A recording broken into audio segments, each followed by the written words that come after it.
क्योंकि इस देश के सम्मान में ठेस पहुंचे, इस देश की संप्रभुता पर सवाल उठे, यह कतई बर्दाश्त नहीं किया जा सकता है। आज प्रधानमंत्री नरेंद्र मोदी की विफल विदेश नीति, कंप्लीटली फेल्ड फॉरेन पॉलिसी के कारण इस देश का दुनिया में अपमान हो रहा है। कनाडा जैसा देश हमें G7 का इनवाइट नहीं भेजता है। ट्रंप बार बार सीज फायर का श्रेय ले चुके हैं और असलियत अब यह है कि ट्रंप को छोड़कर अब बाकी देश, कल रूस ने भी माना कि ट्रंप ने हमारे बीच मध्यस्थता करी थी और उनके कारण सीज फायर हुआ। यह भी सच है कि हम दुनिया में अलग थलग पड़ गए हैं और हमारे जो सदाबहार दोस्त हैं, जिसको all weather friend and allies कहा जाता था, वो हमसे किनारा कर रहे हैं और बड़े बड़े देश आज हमारे दुश्मन मुल्क के खेमे में खड़े हुए नजर आ रहे हैं। असली बात यह है कि जिस पाकिस्तान को हमने टोटली दरकिनार कर दिया था, वो आज धड़ल्ले से हीरो बना घूम रहा है। उसको विश्व के तमाम मल्टीलैटरल एजेंसीज में प्रतिनिधित्व का मौका मिल रहा है। वो संयुक्त राष्ट्र में कमिटियों का चेयरपर्सन बन रहा है। असलियत यह है कि उसको मल्टीलैटरल एजेंसीज एक के बाद एक आर्थिक सहायता दे रही हैं और हम कुछ नहीं कर पा रहे हैं। आज के दिन प्रधानमंत्री नरेंद्र मोदी कश्मीर गए हैं। यह अलग बात है कि वो पिछले 45 दिनों में उन्होंने एक बार भी कश्मीर की ओर झांका तक नहीं। अब फीता काटने वो कश्मीर पहुंचे, लेकिन जब वो वहां पर भाषण देंगे तो इस देश के मन में बहुत सारे सवाल हैं और उन सवालों को उठाना हमारा काम है, क्योंकि यह वाकई में एक दुखद बात है कि 11 साल सत्ता में रहने के बाद, 90 से ज्यादा देशों की सैर करने के बाद, हमारी विफल विदेश नीति के चलते हमें हासिल कुछ भी ठोस नहीं हुआ है। कूटनीति या डिप्लोमेसी या फॉरेन पॉलिसी जिसको कहते हैं, इसका मतलब लाल लाल आंखें डालकर लेजर की रील बनाना नहीं होता है। कूटनीति का मतलब होता है कि आप विश्व में भारत का हित सर्वोपरि रखिए। कूटनीति निरंतर होती है, ये खोखले दावे नहीं होते हैं। अगर विदेश नीति विफल ना रही होती तो मुझे यह कहने में कोई भी संशय नहीं है कि इस दुनिया के तमाम मुल्क हमारे साथ मुस्तैदी से एकजुट होकर खड़े रहते, लेकिन ऐसा नहीं हो रहा है और उसके तमाम एग्जाम्पल्स हैं जो अभी आपको मैं बता देती हूं। लेकिन आगे बढ़ने से पहले कुछ एक है जो आप सुन लीजिए और उसके बाद हम चर्चा करेंगे। Please play the video.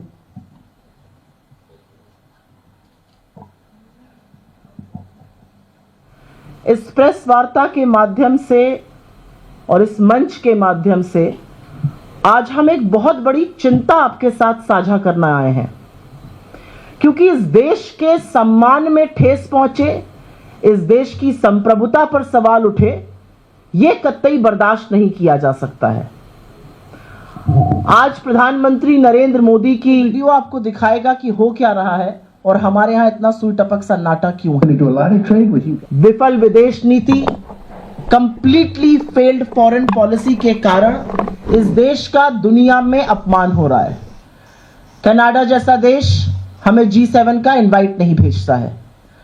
Trump bar bar cease fire का श्रेय ले चुके हैं और असलियत अब यह है कि ट्रंप को छोड़कर अब बाकी देश, कल रूस ने भी माना।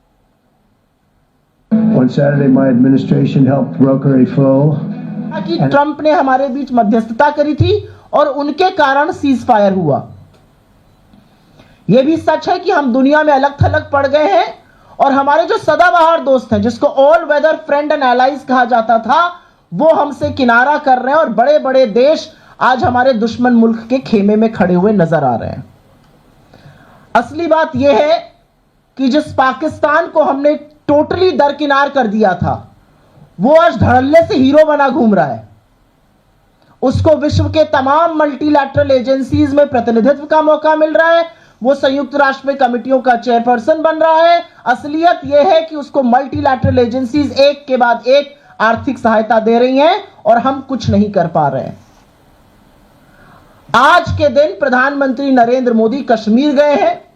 यह अलग बात है कि वो पिछले 45 दिनों में उन्होंने एक बार भी कश्मीर की ओर झांका तक नहीं। अब फीता काटने वो कश्मीर पहुंचे, लेकिन जब वो वहां पर भाषण देंगे तो इस देश के मन में बहुत सारे सवाल हैं और उन सवालों को उठाना हमारा काम है, क्योंकि यह वाकई में एक दुखद बात है कि 11 साल सत्ता में रहने के बाद, 90 से ज्यादा देशों की सैर करने के बाद, हमारी विफल विदेश नीति के चलते हमें हासिल कुछ भी ठोस नहीं हुआ है। कूटनीति या डिप्लोमेसी या फॉरेन पॉलिसी जिसको कहते हैं, इसका मतलब लाल लाल आंखें डालकर लेजर की रील बनाना नहीं होता है। कूटनीति का मतलब है कि आप विश्व में भारत का हित सर्वोपरि रखिए। कूटनीति निरंतर होती है, ये खोखले दावे नहीं होते हैं। अगर विदेश नीति विफल ना रही होती तो मुझे यह कहने में कोई भी संशय नहीं है कि इस दुनिया के तमाम मुल्क हमारे साथ मुस्तैदी से एकजुट होकर खड़े रहते, लेकिन ऐसा नहीं हो रहा है और उसके तमाम एग्जाम्पल्स हैं जो अभी आपको मैं बता देती हूं। लेकिन आगे बढ़ने से पहले कुछ एक है जो आप सुन लीजिए और उसके बाद हम चर्चा करेंगे। Please play the video. इस प्रेस वार्ता के माध्यम से और इस मंच के माध्यम से आज हम एक नहीं, दो नहीं, 9 बार वीडियो पर और 2 बार ट्वीट कर अमेरिकी राष्ट्रपति डोनाल्ड ट्रंप ने न सिर्फ सीज फायर का श्रेय लिया है, जो कि हमारी संप्रभुता पर खतरा है, बल्कि उन्होंने यह भी बार बार कहा है कि मैंने व्यापार के नाते, मैंने ट्रेड के चलते सीज फायर कराया। कल रात को उन्होंने यह बात फिर से कही है। पर इस पर हमारे सिंदूर के सौदागर चुप रहते हैं। हमारे सिंदूर के सौदागर से एक शब्द नहीं निकलता है। सुई टपक सन्नाटा है। प्रधानमंत्री हर चीज पर बात करने को तैयार है, बदकही छाटने को तैयार है, लेकिन ट्रंप के इन 11 वक्तव्यों पर, जहां पर वो बार बार कह रहे हैं कि मैंने सीज फायर कराया है और अब ये बात रूस भी कह रहा है, उस पर मोदी जी कुछ नहीं बोलते हैं। और मैं क्यों ना कहूं कि सिंदूर के सौदागर इस पर चुप हैं। हाल ही में, और ये कल एक और तथ्य सामने आया, हमारी विदेश नीति के इतने बड़े बड़े कीर्तिमान है, अभी की एक लंबी फहरिस्त है। हाल ही में अमेरिकी राष्ट्रपति और रूस के राष्ट्रपति पुतिन की फोन पर बात हुई। कल क्रेमलिन से ऑफिशियल वक्तव्य आता है और उसमें कहा जाता है कि उस फोन की बातचीत जो 75 मिनट, सवा घंटे तक चली, उसमें इंडिया पाकिस्तान का जिक्र हुआ और उसमें श्रेय दिया जा रहा है। तो अब सिर्फ अमेरिका ये नहीं कह रहा है, रूस भी मान रहा है कि अमेरिका ने मध्यस्थता करके सीज फायर कराया। किसी को नहीं पता सीज फायर की क्या कंडीशन थी, किसी को नहीं पता सीज फायर क्यों कराया गया, किसी को नहीं पता हमारी सेना आक्रामक थी, उसके हाथ क्यों बांधे गए। और असलियत यह है कि सरेंडर प्रधानमंत्री की चुप्पी चीख चीख कर यह बयां कर रही है कि उन्होंने दबाव में आकर सीज फायर किया। उसके बाद कल डोनाल्ड ट्रंप जी ने लिखकर बताया कि उन्होंने 1.5 घंटे चीन से बात करी, ट्रेड पर चर्चा हुई, तमाम बातें हुई। उसके बाद दोनों मुल्कों ने एक दूसरे को आमंत्रित किया, और सही भी है, आमंत्रण से ही जाना चाहिए। बिना आमंत्रण के कहीं पहुंच जाओ तो कोई आपको लेने ही नहीं आता है। गए तो थे मोदी जी अभी थोड़े दिनों पहले, उसी दिन 4 लोगों को दरवाजे तक लेने ट्रंप आए थे, मोदी जी को लेने नहीं आए थे। ये असलियत है कि ये देख के दुख होता है हमारे प्रधानमंत्री के बारे में। लेकिन हमारी कूटनीति इस तरह विफल हो चुकी है कि जिस पाकिस्तान को हमने दरकिनार कर दिया था, और ये बहुत बड़ा हमारी फॉरेन पॉलिसी का 2014 के पहले अचीवमेंट था कि हमने पाकिस्तान को अलग थलग कर आतंकी मुल्क की तरह ट्रीट करना शुरू कर दिया था, और दुनिया भी पाकिस्तान को उसी नजर से देखती थी। हमारी सेना के शूरवीरों ने, हमारी सेना के शौर्य और पराक्रम ने पाकिस्तान को धूल चटा दी, लेकिन एकदम से सीज फायर करके ट्रंप के सामने सरेंडर कर मोदी जी की विफल नीति ने आज पाकिस्तान को हीरो बना दिया और वो दुनिया भर में धड़ल्ले से घूम रहा है। असलियत यह है कि आप IMF के $3 बिलियन से ज्यादा की एड को ना रुकवा पाए और ना एक भी मुल्क को अपने साथ इसके विरोध में खड़ा कर पाए। 1 जून को मोदी जी ADB के प्रमुख से मिलते हैं, 3 जून को ADB $800 मिलियन पाकिस्तान को दे देता है। हम बड़ी बड़ी बातें हाँकते हैं वर्ल्ड बैंक के सामने, हम वर्ल्ड बैंक का ब्यौरा दिखाते हैं। वर्ल्ड बैंक पाकिस्तान को $40 बिलियन वहां पर निवेश करने जा रहा है, हम कुछ नहीं कर पा रहे हैं। पाकिस्तान संयुक्त राष्ट्र की उस समिति का उपाध्यक्ष बना है जो काउंटर टेररिज्म पर है। आतंकवाद के विरोध में जो समिति बनी है उसमें आतंकी मुल्क पाकिस्तान उपाध्यक्ष बना है और हम कुछ नहीं कर पा रहे हैं। बिल्ली अब दूध की रखवाली करने जा रही है, लेकिन हम चुप हैं, हम कुछ नहीं कर पा रहे हैं। पाकिस्तान के बिलावल भुट्टो उनको शादी ब्याह में नाचने के बाद फुर्सत मिली है, तो वो अमेरिका जाकर संयुक्त राष्ट्र में खड़े होकर 45 मिनट तक भारत के खिलाफ जहर उगल रहे हैं। उनके लिए लाल कालीन बिछा रहा है अमेरिका। तो सवाल इस बात का है कि जब 27 तारीख को हमारा डेलीगेशन कुवैत पहुंचता है और वहां पर अपना पक्ष रखता है, तो कुवैत 28 तारीख को पाकिस्तान पर 19 साल के लगे वीजा प्रतिबंध को क्यों हटा देता है? और आज बड़े बड़े देश पाकिस्तान के साथ खड़े हुए उनके खेमे में क्यों नजर आ रहे हैं? असलियत यह है कि रूस ने हमारे बारे में अभी तक एक भी बोल्ड वक्तव्य नहीं दिया। असलियत यह है कि पाकिस्तान दुनिया भर में जा रहा है, उसको लाल कालीन, एक रेड कारपेट वेलकम मिल रहा है। वो पाकिस्तान जो अलग थलग पड़ा था आज मेन स्ट्रीम में आ गया है। असलियत यह है कि अमेरिकी राष्ट्रपति पाकिस्तान के नेता को भी महान बता रहे हैं, उस आतंकी मुल्क के नेता को जहां पर हाफिज सईद, जहां पर मसूद अजहर, जहां पर दाऊद इब्राहिम, जहां पर उनका उसामा बिन लादेन मिला था। वो आज महान देश हो गया है और पाकिस्तान और हिंदुस्तान का नाम एक ही सांस में ले रहे हैं, हमारे समकक्ष लाके हमारी बराबरी में लाकर खड़ा कर रहे हैं। हम उस पर कोई प्रतिकार नहीं कर पा रहे हैं। हमारा सबसे बड़ा फॉरेन पॉलिसी का ये क्लेम था 2014 के पहले कि हमने हाइफनेट कर दिया था, हिंदुस्तान और पाकिस्तान का नाम कोई एक साथ ले ही नहीं सकता था। आज वो डिहाइफनेशन हो चुका है। अमेरिका टर्की से $300 मिलियन की डील कर रहा है, वो टर्की जो पाकिस्तान को हमारे खिलाफ असलहे दे रहा था। हम कुछ नहीं कर पा रहे, हमारी विदेश नीति बिल्कुल चुप बैठी है। हमारा सदाबहार मित्र ऑल वेदर एलाय रूस हमारे बारे में तो कोई ठोस वक्तव्य नहीं दे रहा है, न पाकिस्तान की निंदा कर रहा है, बल्कि पाकिस्तान से $2.5 बिलियन की एक डील करके उनके पावर प्लांट्स को रेजरेक्ट करने जा रहा है।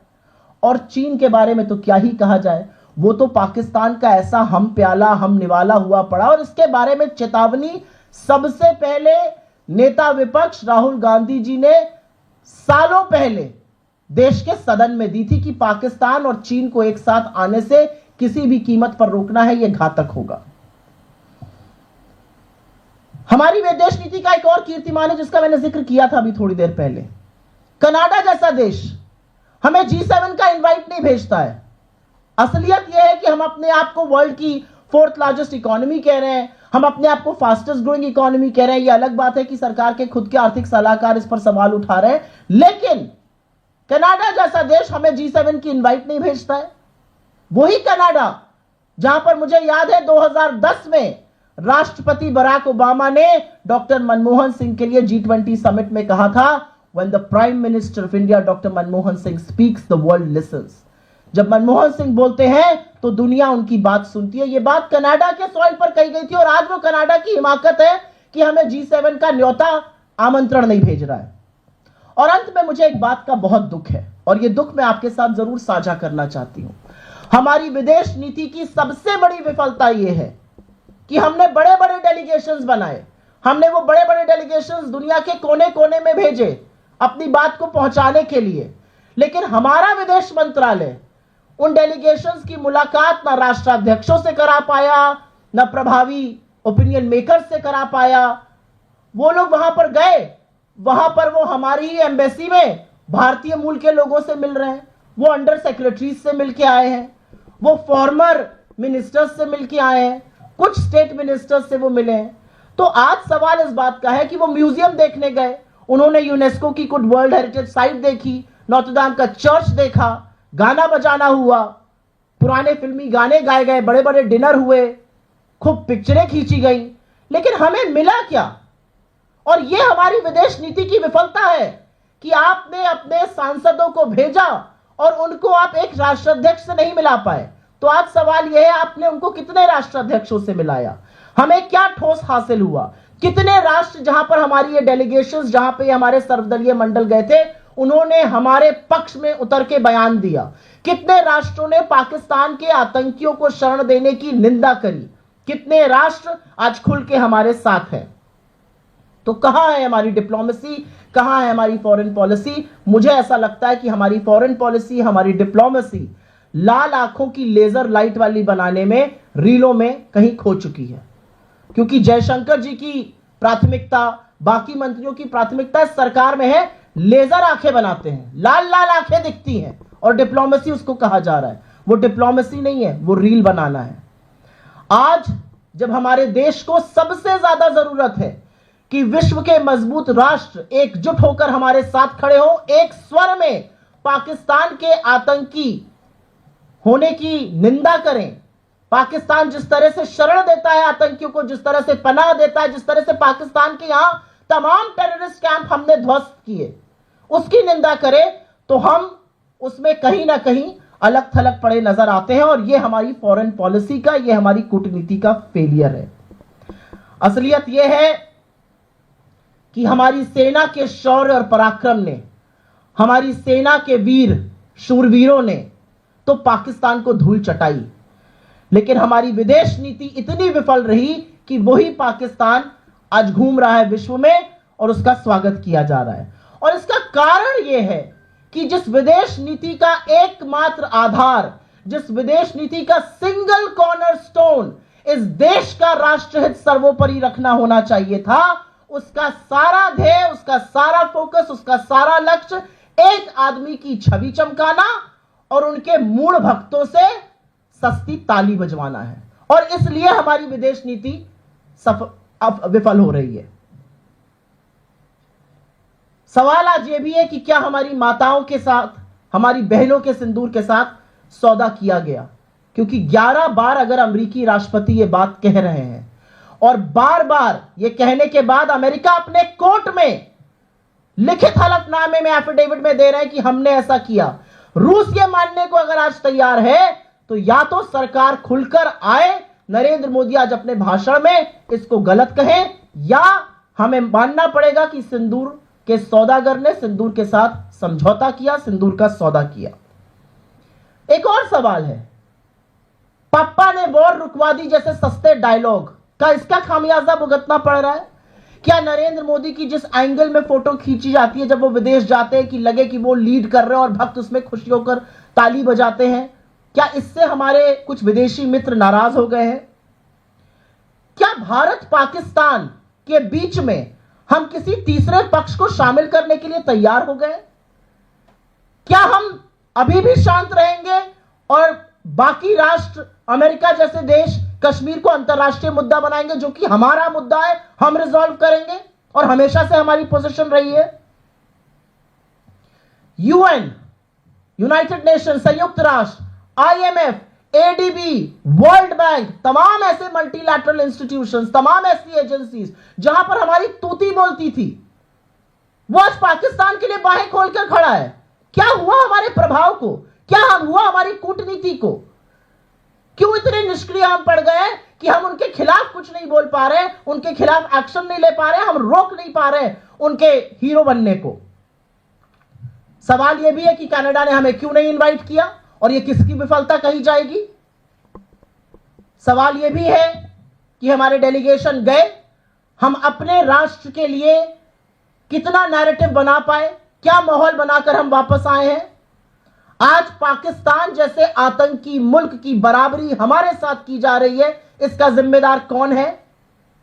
और अंत में एक सवाल तो पूछूंगी, बीजेपी वालों को बड़ी दिक्कत होती है अगर बड़के पप्पा ट्रंप को कुछ कह दो, वो हमारे लोगों को हथकड़ियां बांध के भेजे, बेड़ियां बांध के भेजे। ये हमारी फॉरेन पॉलिसी का फेलियर है या इस पर भी चुप रहना होगा?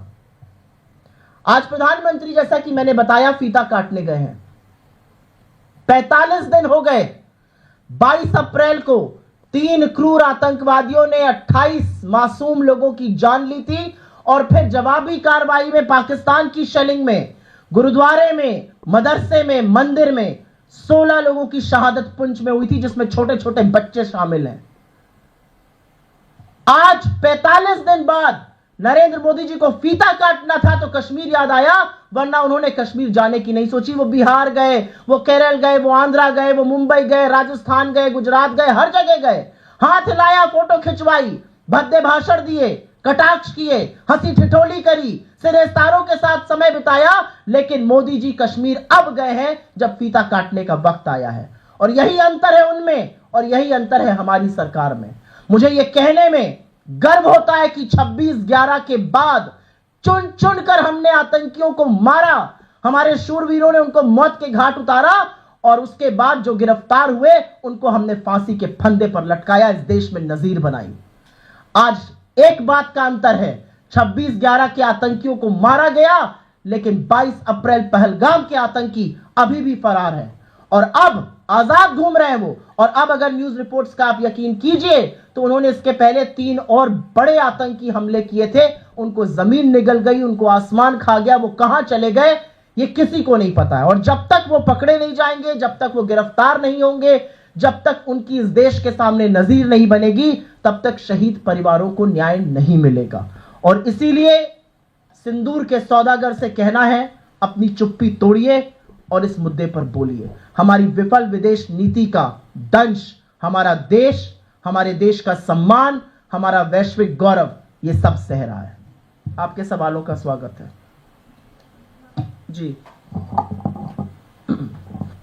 Ma'am, you have also questioned about the all-party delegation. Yesterday, Mr. Jairam Ramesh has also tweeted that the welcome which they have received was very lukewarm. But on the other side, it's your own Congress members who are stating that these meetings were were being done in a very positive manner. In fact, yesterday only Mr. Shashi Tharoor led delegation have met J.D. Vance.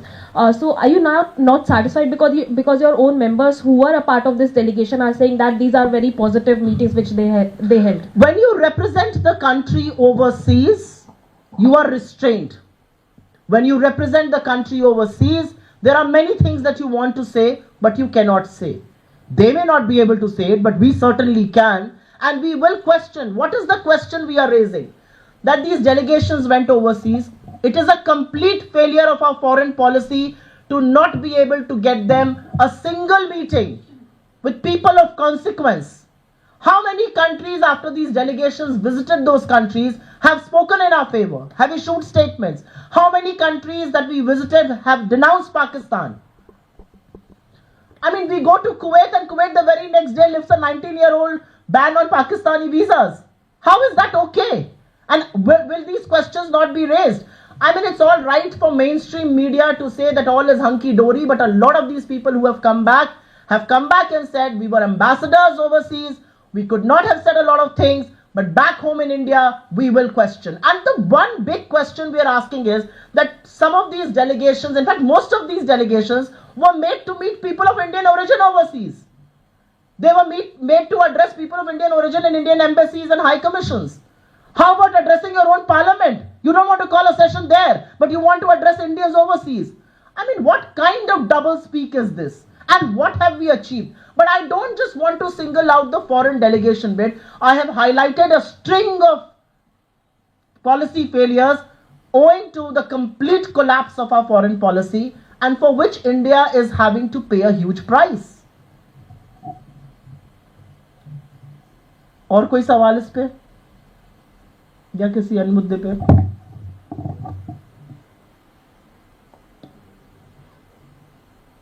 ठीक है, बहुत बहुत धन्यवाद आप लोगों का। इस बात को कवर करिए क्योंकि विदेश नीति का विफल होना हमारे देश के गौरव का, हमारे देश के सम्मान पर एक बहुत बड़ी ठेस है। आपका सवाल है? ओके, यहीं पे पूछ लीजिए। I am not going to do one on ones. मैं आज सुओ मोटो पर ही बोलूंगी, सिर्फ सुओ मोटो पर। अगर सुओ मोटो पर आपका सवाल है तो आप यहीं पे ले लीजिए। धन्यवाद बहुत बहुत।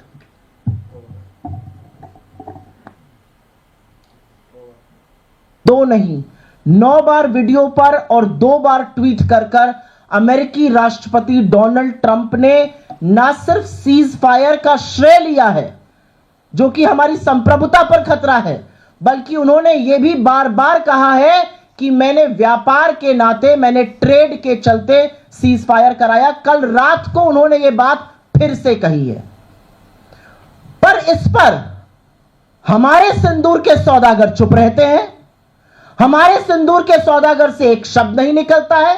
सुई टपक सन्नाटा है। प्रधानमंत्री हर चीज पर बात करने को तैयार है, बदकही छाटने को तैयार है, लेकिन ट्रंप के इन 11 वक्तव्यों पर जहां पर वो बार बार कह रहे हैं कि मैंने सीज फायर कराया और अब ये बात रूस भी कह रहा है, उस पर मोदी जी कुछ नहीं बोलते हैं। और मैं क्यों ना कहूं कि सिंदूर के सौदागर इस पर चुप हैं। हाल ही में, और ये कल एक और तथ्य सामने आया, हमारी विदेश नीति के इतने बड़े बड़े कीर्तिमान है अभी की एक लंबी फहरिस्त है। हाल ही में अमेरिकी राष्ट्रपति और रूस के राष्ट्रपति पुतिन की फोन पर बात हुई। कल क्रेमलिन से ऑफिशियल वक्तव्य आता है और उसमें कहा जाता है कि उस फोन की बातचीत जो 75 मिनट सवा घंटे तक चली, उसमें इंडिया पाकिस्तान का जिक्र हुआ और उसमें श्रेय दिया जा रहा है।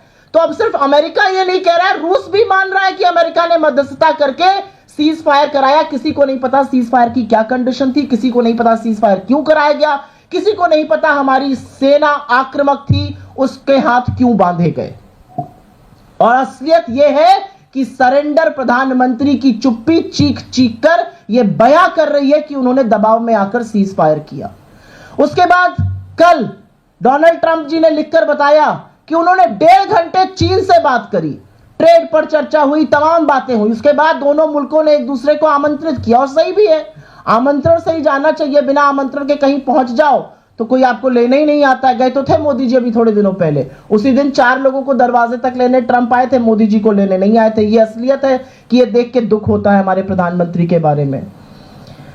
लेकिन हमारी कूटनीति इस तरह विफल हो चुकी है कि जिस पाकिस्तान को हमने दरकिनार कर दिया था, और ये बहुत बड़ा हमारी फॉरेन पॉलिसी का 2014 के पहले अचीवमेंट था कि हमने पाकिस्तान को अलग थलग कर कर आतंकी मुल्क की तरह ट्रीट करना शुरू कर दिया था, और दुनिया भी पाकिस्तान को उसी नजर से देखती थी। हमारी सेना के शूरवीरों ने, हमारी सेना के शौर्य और पराक्रम ने पाकिस्तान को धूल चटा दी, लेकिन एकदम से सीज फायर करके ट्रंप के सामने सरेंडर कर कर मोदी जी की विफल नीति ने आज पाकिस्तान को हीरो बना दिया, और वो दुनिया भर में धड़ल्ले से घूम रहा है। असलियत यह है कि आप IMF के $3 बिलियन से ज्यादा की एड को ना रुकवा पाए और ना एक भी मुल्क को अपने साथ इसके विरोध में खड़ा कर पाए। 1 जून को मोदी जी ADB के प्रमुख से मिलते हैं, 3 जून को ADB $800 मिलियन पाकिस्तान को दे देता है। हम बड़ी बड़ी बातें हाँकते हैं वर्ल्ड बैंक के सामने, हम वर्ल्ड बैंक का ब्यौरा दिखाते हैं। वर्ल्ड बैंक पाकिस्तान को $40 बिलियन वहां पर निवेश करने जा रहा है, हम कुछ नहीं कर पा रहे हैं। पाकिस्तान संयुक्त राष्ट्र की उस समिति का उपाध्यक्ष बना है जो काउंटर टेररिज्म पर है। आतंकवाद के विरोध में जो समिति बनी है उसमें आतंकी मुल्क पाकिस्तान उपाध्यक्ष बनाए, और हम कुछ नहीं कर पा रहे हैं। बिल्ली अब दूध की रखवाली करने जा रही है, लेकिन हम चुप हैं, हम कुछ नहीं कर पा रहे हैं। पाकिस्तान के बिलावल भुट्टो, उनको शादी ब्याह में नाचने के बाद फुर्सत मिली है तो वो अमेरिका जाकर संयुक्त राष्ट्र में खड़े होकर 45 मिनट तक भारत के खिलाफ जहर उगल रहे हैं, उनके लिए लाल कालीन बिछा रहा है अमेरिका। तो सवाल इस बात का है कि जब 27 तारीख को हमारा डेलीगेशन कुवैत पहुंचता है और वहां पर अपना पक्ष रखता है, तो कुवैत 28 तारीख को पाकिस्तान पर 19 साल के लगे वीजा प्रतिबंध को क्यों हटा देता है, और आज बड़े बड़े देश पाकिस्तान के साथ खड़े हुए उनके खेमे में क्यों नजर आ रहे हैं। असलियत यह है कि रूस ने हमारे बारे में अभी तक एक भी बोल्ड वक्तव्य नहीं दिया। असलियत यह है कि पाकिस्तान दुनिया भर में जा रहा है, उसको लाल कालीन, एक रेड कारपेट वेलकम मिल रहा है।